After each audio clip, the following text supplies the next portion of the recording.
Today is Friday, May 29th. Welcome to this edition of Nevada County Now. Today's episode, we're talking Nevada County Relief Fund, green waste, car hop event, and more. Stay tuned.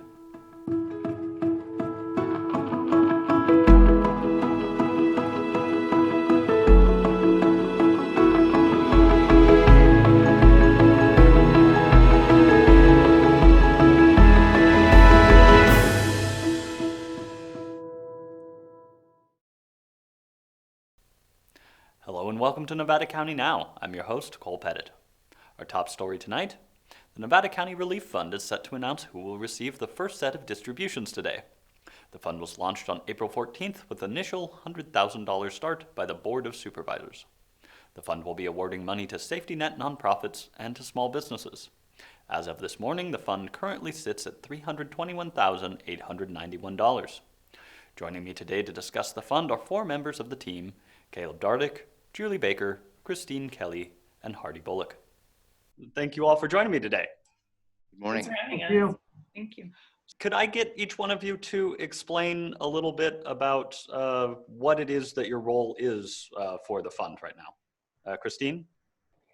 Sure. I am supporting the grants teams basically with their administration. So doing a lot of the back end, setting up the application process, making sure that those are able to be, sort of easily accessed by people who are trying to apply. I know that it's a little bit tough to try to make something like that happen within, I think we tried to pull it together within a week. But I think we've been successful. We had 178, I believe, applicants on the small business and nonprofit micro grant program, and about 28 in the nonprofit safety net program. So I'm working a lot on sort of doing that, creating the sort of the back end, so to speak, of making this thing work. And then I also chair the marketing and communications committee. So trying to put together a lot of sort of the outreach, get people knowing about what's happening, and looking at how we can sustain this throughout what we think is going to be sort of a long recovery. So that's primarily my role at this point, and sort of to be Caleb's sounding board. Okay, gotcha. And Julie, how about you? Well, first of all, I just want to say that except for some county support in terms of staffing, this is an entirely volunteer-led effort. And I think there's about 60 people associated with it. And that's just something that I think really speaks to how Nevada County really comes together in the worst of times. And so proud to be a part of that. I am a part of the Community Advisory Council, which there are now six of us. There are six of us total. And our role primarily is to raise money, because the key to this being successful is that we continue to raise money. If we don't continue to raise money, we can no longer afford to give out these grants. And these are not loans, these are grants. These are actually just dollars that these folks can use. These organizations, individuals, businesses in our communities, Eastern and Western Nevada County, can use to cover rent, to cover salaries, to be able to sustain their businesses while they're unable to earn the type of revenue they're used to. And so that's primarily my job, or whatever role, it's not a job. And then at the same time, we review what happens in terms of the grants criteria and sort of what everybody's working on. And we're sort of this last, or whatever it might be, group that takes a look at everything and a big overview of it. But I have to say that we're so lucky for the people who stood up to support this effort and who've been on the grants committees and that sort of thing. So really, I would say my primary role is to try and make sure that people know that this effort is happening, how critical it is, how large the need is for our own community, and that if we don't step up as individuals and support it, unfortunately, there is nobody else who's going to come in on a horse, what is it, on the white horse and rescue our community. It is the community that has to step up and support each other. So that's an exciting part of what I think we can all do and affect in Nevada County. Gotcha. Okay, great. And Hardy, what about you? I'd like to say what a great professional group of people have become involved in this, and I just wanted to thank. I feel really grateful that this many volunteers, like Julie was saying, engaged on an effort like this at this scale is really pretty unprecedented. And so I'd like to say that the amount of time and effort and diligence that's put into this process has been really inspiring to me. So I'm a member of the CAC, the Community Advisory Committee, and so I think I really was asked to connect donors to the Relief Fund, to give the Relief Fund a little bit of leadership guidance framework in working with the other professionals that are involved in it. That's an honor for me, and I really enjoy that portion of it. I currently see my role as really trying to connect all these different organizations in need and connect them back to the Relief Fund and connect the county through the kind of that fabric of community that I talked about earlier. And then there's a little bit of a fiduciary component as well, like Julie was describing, where the last approving body that looks at this, and I can safely say that the amount of time and effort that's gone into selecting these grant recipients has just been incredible, and I feel very comfortable with the process and the system we put into place. I think it's fair, it's transparent, it gives access to the people in need. So I think it's working well at this point, but that's essentially what I see my role here on the CAC as fulfilling. Okay, great. And Caleb, do you want to jump in here too? Yeah, I am lucky. I am probably the only paid person involved in this project, and doing it under the auspices of the Board of Supervisors, and it's a privilege to be doing it. But the the the what makes it special is to be helping to organize something that has such energy and talent, and to see Julie and Hardy and Christine among the dozens of people who are lending their time, name, and money. People have really been out there raising money, and whether it's a $20 contribution or a $25,000 contribution, we really value that, and we need that for those who can to keep giving to the Nevada County Relief Fund, nevcorelief.org, so that we can support those in need. This first round of funding resulted in $1,175,000 in requests, of which we only had $200,000 to give, which is incredible that we raised $200,000 in 6 months, or I'm sorry, 6 weeks or less, barely 6 weeks. But the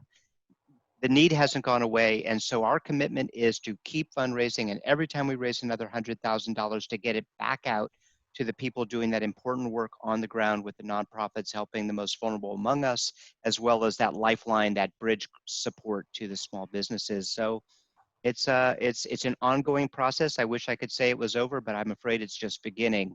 And it's because we're all together from east to west, the entire county, as Hardy has said, I think we will take care of our own. This is how we do it in Nevada County. Thank you all for joining me today. The following is a list of all the small businesses and nonprofits that are receiving funds from the first distribution today. Again, if you'd like to donate or you want more information, visit nevcorelief.org. The first temporary food facility car hop event put on by the Nevada County Department of Environmental Health is taking place this weekend. It's both Saturday and Sunday from 11 a.m. to 3 p.m. in the Eric Rood Administration Center parking lot at 950 Maidu Avenue in Nevada City. All attendees will remain in their vehicles. Customers will drive up, park, and a car hop will come to your vehicle and take your order. This event will follow COVID-19 guidelines to protect participants and is intended to be both fun and an educational tool illustrating safe food service. Please be sure to follow all instructions on site. The vendors this week will include Sierra Savory's bento boxes, Sherry's hand-dipped ice cream bars, Calico's Hawaiian Kitchen, and Sundance Catering. Each vendor will be featuring up to 2 main items and 1 side. There certainly seem to be a lot of tasty options that I'm looking forward to trying. This event will continue to be held every weekend except July 4th. Stay tuned to the county's social media for updates, lists of vendors, and available food options. The 2020 Ready, Set, Go handbook will arrive in mailboxes across Nevada County this week. The handbook was created by the Nevada County Office of Emergency Services in collaboration with partner agencies and serves as a tool for wildfire safety and emergency preparedness. The resources provided from defensible space guidance to go-bag checklists have been compiled through a collaborative efforts of county officials, local and state agencies, first responders, nonprofits, and community leaders. Steve Monahan, director of the Office of Emergency Services, said, "There is so much information out there that it can almost be overwhelming. We thought it was important to create a streamlined guide for residents with the most up-to-date local information." New information in this year's handbook includes 10 tips for finding insurance, generator safety, and the high-low siren, which is the European alarm utilized by local law enforcement to signal an imminent threat and the need to evacuate immediately. Andy, roll that clip of ours.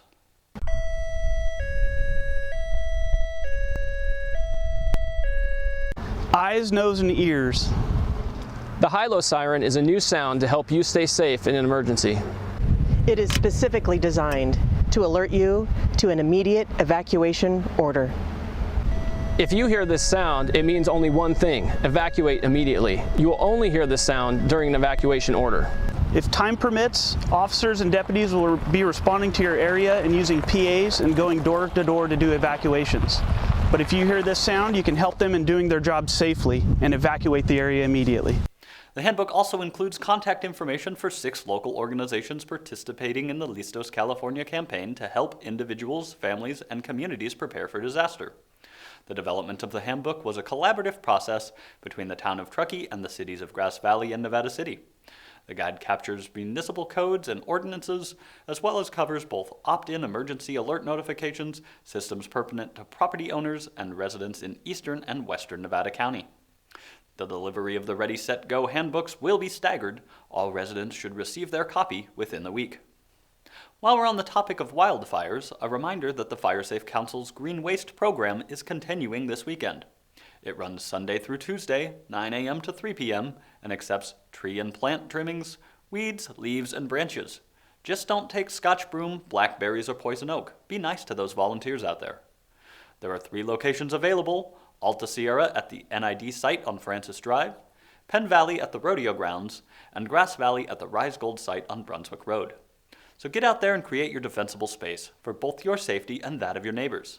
Whether it's COVID, wildfires, or anything else, we're all in this together. We'll leave you tonight with a look at a compilation of bloopers from this week. Hope you enjoy. And remember, stay safe, take care of each other. We'll see you on Monday. Today's episode, we're talking Memorial Bridge Day Tour.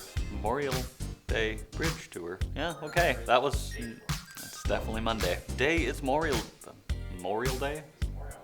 Germine, huh? It's Germine. Damn it. Is on the California Public Department. God damn it. We'll be out there Sunday. Really? Oh, it's doing pretty good there. Utilized by local law enforcement to signal It runs Sunday through Thursday? I don't know. I'm probably Wednesday, because that's like a combo of Tuesday and Thursday. So Thursday is Wednesday. So it's right in between the two.